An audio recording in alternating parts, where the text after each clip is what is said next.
안녕하세요, 여러분. 오늘은 조선 왕조실록이 기록한 충격적인 자연재해 이야기를 들려드리려고 합니다. 역사서에 기록될 정도라면 얼마나 끔찍한 일이었을까요? 1655년 효종 6년의 일입니다. 실록은 이렇게 적고 있습니다. 통해 바다가 파도째 얼어붙었다고. 상상이 되시나요?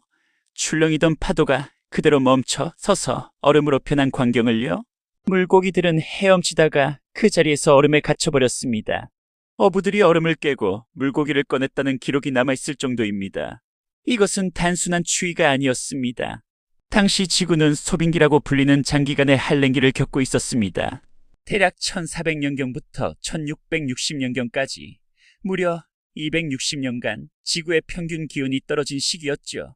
유럽에서는 템즈강이 얼어붙어 그 위에서 장이 섰고 네덜란드의 운하들이 모두 얼었습니다. 그 유명한 네덜란드 화가들이 그린 겨울 풍경화들, 그것들이 바로 소빙기의 증거입니다. 조선도 예외가 아니었습니다. 아니, 오히려 더 혹독했을지도 모릅니다. 실록 곳곳에는 이상 한파에 대한 기록이 넘쳐납니다. 한강이 완전히 얼어붙어 수레가 다닐 수 있었다는 기록, 남쪽 지방에 눈이 수척이나 쌓였다는 기록들 말입니다.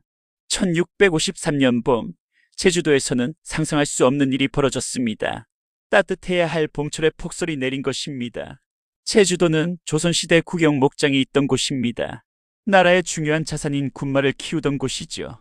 그런데 갑작스러운 봄 폭설의 말, 900마리가 한꺼번에 얼어 죽었습니다. 900마리입니다.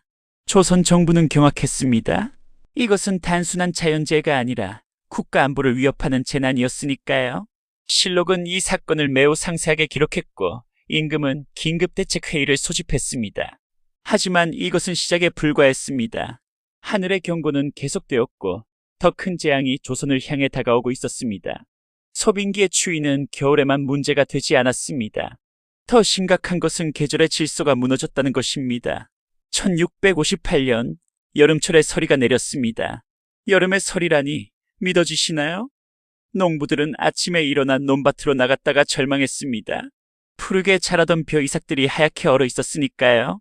서리는 한두 번이 아니었습니다. 6월에, 7월에, 심지어 8월에도 서리가 내렸다는 기록이 실록에 남아 있습니다. 우박도 문제였습니다. 주먹만 한 우박이 한여름에 쏟아져 내려 농작물을 두들겨 팼습니다. 간신히 서리를 피해 살아남은 작물들도 우박을 견디지 못했습니다. 실록은 우박이 내려 곡식이 모두 상했다, 농사를 완전히 망쳤다는 보고들로 가득합니다. 1670년 경신년에 이르러 상황은 최악에 달했습니다. 봄부터 가을까지 이어진 가뭄과 냉해, 홍수가 동시다발적으로 일어났습니다.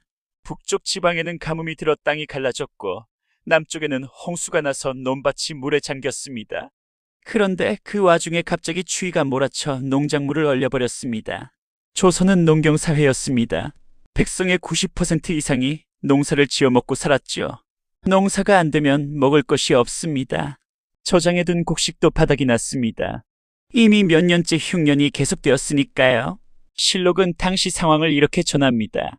백성들이 굶주려 나무 껍질과 풀뿌리로 연명한다. 길가에 굶어 죽은 시신들이 널려있다. 부모가 자식을 버리고 자식이 부모를 버린다. 읽기만 해도 가슴이 아픈 기록들입니다. 굶주림은 사회 질서를 무너뜨렸습니다. 도둑이 들끓었고 굶주린 사람들이 관청을 습격하는 일도 벌어졌습니다. 조정은 긴급하게 진율곡을 풀었지만 턱없이 부족했습니다.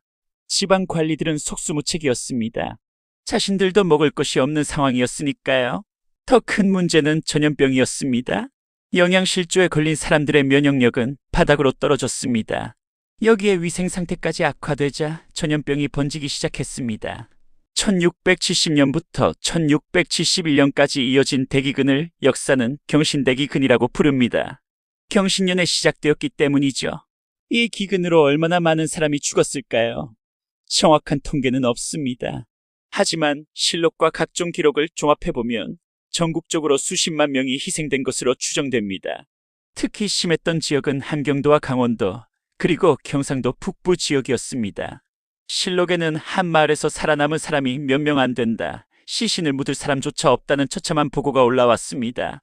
전염병까지 겹쳐 마을 전체가 사라지는 일도 벌어졌습니다. 조정은 나름대로 대책을 세웠습니다. 현종 임금은 스스로를 자책하며 하늘에 기우제를 올렸습니다. 세금을 감면하고 창고에 곡식을 풀었습니다. 하지만 역부족이었습니다. 기근의 규모가 너무 컸고 조선 정부의 재정도 바닥난 상태였으니까요. 이 기근은 조선 사회에 깊은 상처를 남겼습니다.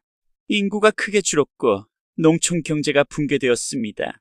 버려진 농지가 늘어났고 유랑민이 증가했습니다. 사회 불안도 커졌습니다. 이후 숙종대에 일어난 여러 정치적 격변의 배경에는 이 시기에 사회경제적 혼란이 깔려 있다고 역사학자들은 말합니다. 그렇다면 우리는 이 역사에서 무엇을 배울 수 있을까요? 첫째, 기후변화의 위력입니다. 평균 기온이 몇 도만 떨어져도 인류 문명은 큰 위기를 맞을 수 있습니다. 지금 우리가 겪고 있는 지구온난화도 마찬가지입니다. 반대 방향의 기후변화지만 그 영향은 소빙기 못지않게 심각할 수 있습니다. 둘째, 재난 대비의 중요성입니다. 조선 정부도 나름대로 비축곡식을 준비하고 있었지만 연속된 흉년 앞에서는 무력했습니다. 현대 사회도 마찬가지입니다. 식량 안보, 재난 대비 시스템, 사회 안전망이 얼마나 탄탄한가가 중요합니다. 셋째, 기록의 가치입니다. 우리가 이 이야기를 알 수 있는 것은 조선 왕조실록이 있기 때문입니다. 당시 사관들은 재난 상황 속에서도 꼼꼼하게 기록을 남겼습니다. 그 기록 덕분에 우리는 350년 전의 재난을 생생하게 이해하고 교훈을 얻을 수 있습니다. 1655년 얼어붙은 동해 바다, 1653년 제주도의 봄 폭설, 1670년의 경신대기 큰, 이 모든 것은 실록이 기록한 하늘의 저주였습니다. 물론 이것은 저주가 아니라 자연현상이었습니다. 하지만 당시 사람들에게는 하늘이 내린 재앙으로 느껴졌을 것입니다.